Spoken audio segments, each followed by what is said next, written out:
vamos lá, porque o Cruzeirão cabuloso chegou, hein? Gabigol, eu diria que pode ser chamado de Gabisson. É o Gabi Garçom, Gabisson. Gabisson, É mais garçom. com cedilha. Gabisson é uma empresa de Ele sonorização. fez uma mescla. O Gabigol, por exemplo, está sendo muito bem utilizado por ele nesse time. O Dudu não quis entrar no tipo de trabalho, na proposta. Ele não entrou na proposta. Ele separou o joio do trigo daquela turma lá. Semana. Bom, o Cruzeiro também, baita final de semana. A gente falava muito sobre Palmeiras e Flamengo, briga pela liderança. O Cruzeiro tá chegando ali, tá batendo na porta, falando, ó, eu tô aqui também. Porque a outra câmera vai mostrar o porquê que a gente vai olhar o Tinga. Então, o Cruzeiro movimentando o Gabriel, isso é mérito, tá? Essa assistência do Gabriel muito rápida. Justamente... Comentários insanos sobre o Cruzeirão cabuloso é aqui no canal Vini Cruzeirense. Antes da gente seguir com o vídeo, que você vai se surpreender com tudo que foi dito aqui, eu vou pedir você que está chegando para deixar um like, se inscrever no canal, comente aqui embaixo sua opinião, hype esse vídeo, joga ele lá para cima e vamos pro vídeo, porque esse vídeo tá cabuloso, cabuloso, cabuloso. Vamos falar de Fortaleza e Cruzeiro. Eu ia falar Palmeiras e Flamengo, estou me adiantando. Olha aqui na tela. Quem que a gente tem falando aí? Temos os Leonardo Jardim. Então vamos lá, porque o Cruzeirão cabuloso chegou, hein? Não, o Gabriel foi um jogador que sempre teve integrado naquela equipa que, para mim, é o base, que é os jogadores mais importantes que eu tenho utilizado. Não só 11 jogadores, já vos disse isto, mas aqueles 16, 17 jogadores que têm sido mais utilizados. É um jogador que pertence a essa base. Com certeza que agora, com algumas mexidas que houve, ele jogou e ele está a se esforçar para, dentro deste modelo, ser cada vez mais rentável e importante. E fico satisfeito que é mais uma solução que nós temos dentro de um grupo que aos poucos e poucos estão aparecendo as soluções. Eu já tinha-vos dito isto, que hoje em dia é mais difícil contratar jogadores do que era há 3 meses atrás. Porquê? Porque muitas das soluções têm aparecido dentro do grupo. Olha essa tela aí. Números do Cruzeiro no primeiro tempo dos Jogos do Brasileirão 2025. Pé no acelerador é para dar aquela arrancada logo no primeiro tempo. Finalizações 77, primeiro do ranking. Finalizações certas 25, gols marcados 9, posses recuperadas 218, posses recuperadas no ataque 70. Lidera todos os quesitos, quando a gente considera o primeiro tempo das partidas no Brasileirão 2025. Eugênio Leal, esses números te trazem que recado, que mensagem? Intensidade, né? O time começa o jogo a toda. E foi assim ontem mais uma vez, né? Ontem foi muito claro isso. Foi o primeiro tempo amplamente dominado pelo Cruzeiro, que sobe marcação, que empurra o adversário. Claro que depois a Mari vai até mostrar com detalhes e tal, também a apatia do Fortaleza. Mas é um Cruzeiro muito agressivo, que tem um padrão definido, né? Um 4-4-2. Ontem jogando à frente ali, não tinha sido assim no jogo com o Vila Nova, tá? Ele tinha mudado um pouco no jogo com o Vila Nova, mas no Brasileiro tem sido assim, né? Com 2 homens na frente, ontem Gabigol e o Caio Jorge, e ele fez 2-0 no primeiro tempo, poderia ter feito 3 ou 4, né? Porque teve volume para isso, pressionou muito com o Christian fazendo o lado direito. O Christian é um jogador que a gente conheceu muito como volante, mas sempre era um volante que pisava muito na área. E jogando pela direita aqui, ele pisa muito na área também, se apresenta, tem feito, inclusive fez gols recentemente. Do outro lado, o Marquinhos ontem, mas isso muda muito esse jogador da esquerda. Assistência linda do Gabigol, de primeira. Tapa de primeira, né? De primeira. E o Cruzeiro sobe depois, ele abre uma vantagem. No segundo tempo ele administra, ele consegue controlar, no caso ontem em Fortaleza. Em alguns jogos ele consegue fazer gol também no segundo tempo. E tem evoluído muito no campeonato. E a gente já viu o Cruzeiro ali, né, em terceiro lugar, mas é um terceiro lugar muito próximo do segundo e do primeiro. Então, eu acho que o Cruzeiro tem uma possibilidade muito grande para o segundo turno do campeonato. Ou para, não exatamente o segundo turno, né, para quando voltar o campeonato da data FIFA. Porque ele tem uma vantagem de calendário em relação a Flamengo e Palmeiras. Ele não vai jogar o Mundial de Clubes. Ele não vai ter mais, só vai ter Copa do Brasil, não vai ter mais competição paralela em nível internacional. Então ele vai estar bem mais focado no Campeonato Brasileiro. Imagino que tenha ainda algum ajuste de elenco na janela e ele se posiciona ali como um time que tem condição de brigar pelo título, inclusive. Então, eu gostaria de lembrá-los ou informá-los do próximo jogo do Cruzeiro, domingo, agora, dia 1º de junho. Você sabe, Eugênio? A Mari já sabe pela cara que ela fez. Você sabe? É muito jogo, eu não lembro não. Então eu vou te falar. Cruzeiro e Palmeiras. Você está falando numa provável liderança depois do Mundial. Essa liderança pode ser domingo, dependendo do jogo do Flamengo. Eu falei provável liderança. Eu falei que tem condição de disputar título. Não, mas sim, se ele vencer o Palmeiras, ele pode assumir a liderança, porque ultrapassará o Palmeiras na pontuação. Que jogo domingo, hein? Cruzeiro e Palmeiras, no Mineirão, como hein? já venceu o Flamengo. Não vamos esquecer que já venceu o Flamengo. Venceu com autoridade. Se vence o Flamengo, se vence o Palmeiras, nessa hipotética situação aqui. Mas o mais importante é que se achou como time, né? O Cruzeiro não era um time. O Cruzeiro era um catado de reforços consagrados que tinha que dar certo. E o belo trabalho do Jardim é uma mescla. Quando ele chega, eu falei, ou ele faz esse time funcionar com esses caras, ou ele faz esse time funcionar sem esses caras, ou ele cai logo. Ele fez uma mescla. O Gabigol, por exemplo, está sendo muito bem utilizado por ele nesse time. O Dudu não quis entrar no tipo de trabalho, na proposta. Ele não entrou na proposta. Ele separou o joio do trigo daquela turma lá. Quem está comigo e quem não está. Quem quer que esse time funcione. É só a gente ver a bola de prata, o Ricardinho nos traz aqui os números, os jogadores do Cruzeiro que estão entrando, né? Matheus Pereira, Cássio como o melhor goleiro do campeonato. Ontem trabalhou menos, mas quando chamado também trabalhou bem. Naquela cabeçada no segundo tempo. Num momento importante do jogo. Então, funciona como time, é um time de futebol. E se a gente falou que o Santos tem muito a ganhar com essa parada, o Cruzeiro, que tem qualidade, tem mais a ganhar ainda. Porque o Santos vai trabalhar muito dentro das suas limitações.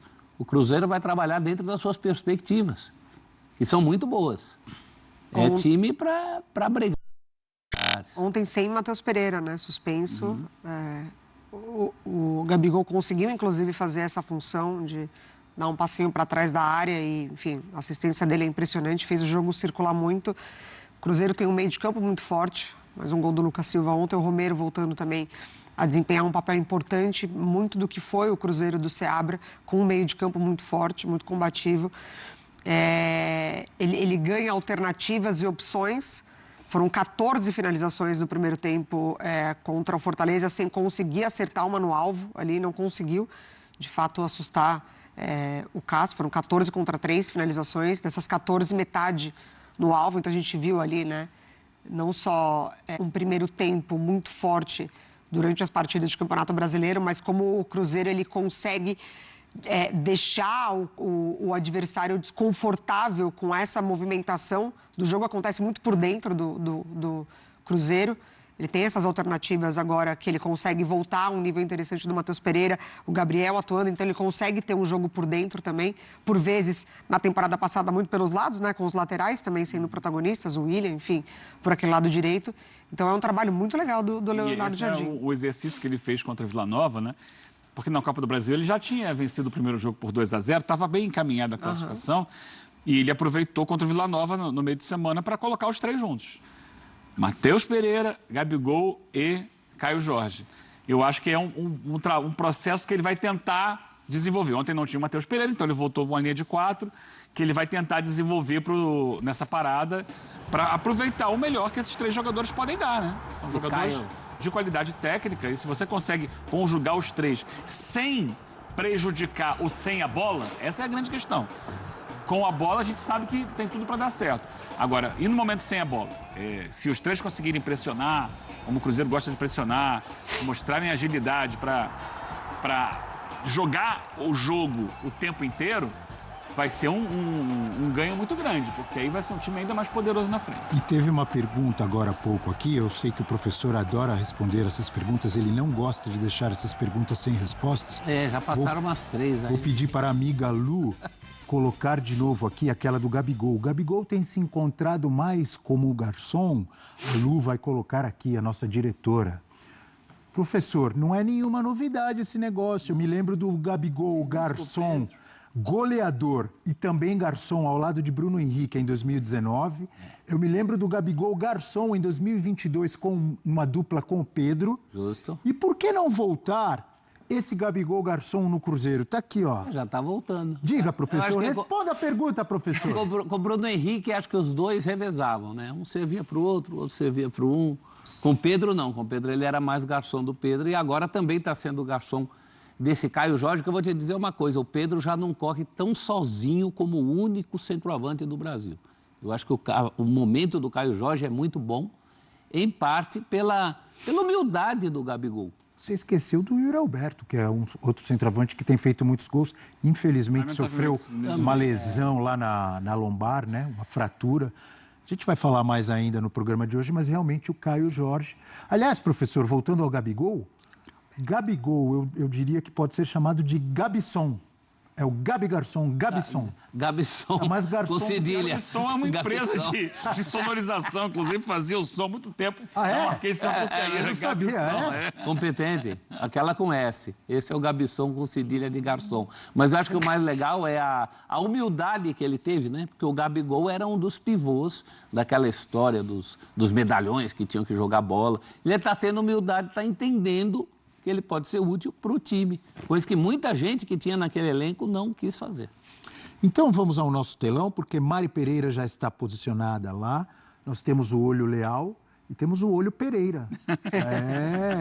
Mari, você vai trazer análises, estratégias, jogadas, táticas do Cruzeirão cabuloso? Na verdade, eu vou trazer... Ou do Fortaleza, Exatamente. que não está mais cabuloso? Eu vou trazer o outro lado, porque a gente está falando bastante do Cruzeiro, elogiando com total merecimento, mas trazer um pouquinho desse primeiro tempo que talvez reflita o que tem sido Fortaleza, principalmente nesse Campeonato Brasileiro, o que o Vojvoda cobrou, inclusive, na última partida, falando que ele também precisa dos jogadores, né? Eu pedi ajuda para o nosso querido Eugênio Leal, para a gente identificar ali alguns jogadores na nossa redação lá para trazer. Esse é o primeiro gol, então, do Cruzeiro. A gente está vendo aqui a linha defensiva do Fortaleza posicionada, com alguns jogadores aqui. Aqui é o Tinga. E a gente está vendo aqui também uma marcação, né? Ali um pouco mais compactada, olhando. Fortaleza olhou muito o Cruzeiro ontem trocar passes, tá? Então a gente vai acompanhar, não à toa, no intervalo, o Vojvoda mexe nesse lado esquerdo defensivo do Fortaleza, já no intervalo. Vamos 5 jogadores para marcar 2, hein, Mari? Exatamente, mas eu quero que vocês prestem atenção aqui, principalmente... A marcar 3, no Tinga, tá? Porque a outra câmera vai mostrar o porquê que a gente vai olhar o Tinga. Então, o Cruzeiro movimentando o Gabriel, isso é mérito, tá? Essa assistência do Gabriel muito rápida, justamente porque ele percebe que tem um espaço onde o Caio Jorge está atacando. Aí o gol acontece. Na outra câmera, a gente vai conseguir... a gente não tem ela. Mas tudo bem, não tem problema. Mas dá para ler nessa que já dá o pra ver posicionamento do Tinga atrapalha. O Tinga é quem dá condição para o Caio Jorge atacar. Mas muito porque ele fica parado, olhando a jogada acontecer e não percebe que ele poderia dar um passinho para frente para o impedimento acontecer. Além de deixar o Gabigol dominar e tocar. Exatamente. Dominar não, então, tocar assim, de primeira, né? Uma marcação muito assistida do Fortaleza. Que E tem no movimento também gol... do Zé Wellison, né? Exatamente. Porque, Mari, no primeiro momento, na primeira tentativa de entrar na área, é o Zé Wellison que acompanha o Caio Jorge. Se puder voltar lá no início. E depois ele abandona a marcação do Caio Jorge. A bola já voltou aí, né? Ela tinha entrado, ele tinha acompanhado o Caio Jorge. E aí, quando a bola volta, ele sai da área e deixa o Caio Jorge entrar nas costas dele. É ali. Porque, ó, a movimentação aqui do Caio Jorge é justamente para se livrar do Zé Wellison. Ele vem para cá, ó, e o Zé fica. Ó, já entrou para receber o passe. Ele abandona a marcação. O segundo gol é mais impressionante ainda, porque quando a gente fala de uma defesa, a gente fala de um sistema defensivo que parte dos atacantes também. Então, o Fortaleza todo atrás da linha do meio de campo, no seu campo defensivo, porque o Cruzeiro ficou com a bola o tempo todo para criar as oportunidades. Eu vou destacar um jogador específico nesse lance, que é o Breno Lopes. Quero que vocês reparem aqui no Breno Lopes desde o início da jogada. Breno Lopes com o Lucas Silva, que vai fazer o gol, ele inicia a jogada individual com total liberdade para concluir. Então, olhem o Breno Lopes, postura corporal mesmo, tá?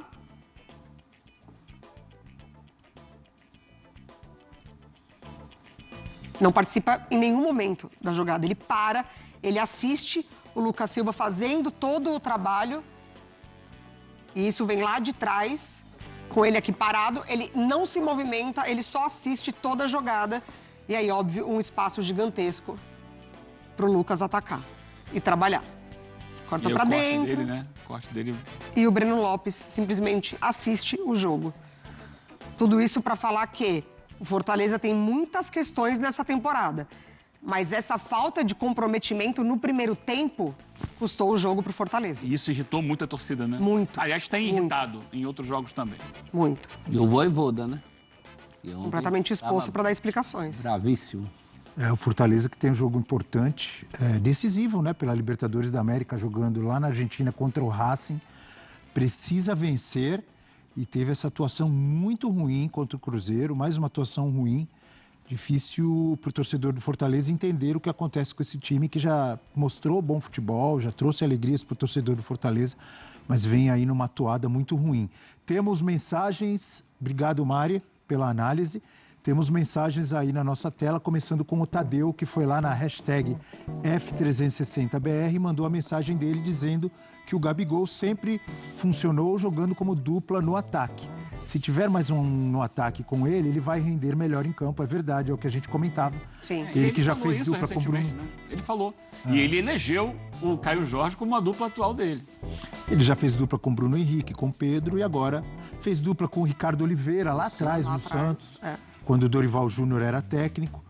E naquele time que chega à final da Copa do Brasil e perde para o Palmeiras. E agora fazendo essa dupla com o Caio Jorge, já trazendo bons frutos aí nesse ataque do Cruzeiro. Daqui a pouco vamos falar muito de Palmeiras e Flamengo. O clima vai esquentar aqui, porque tem gente que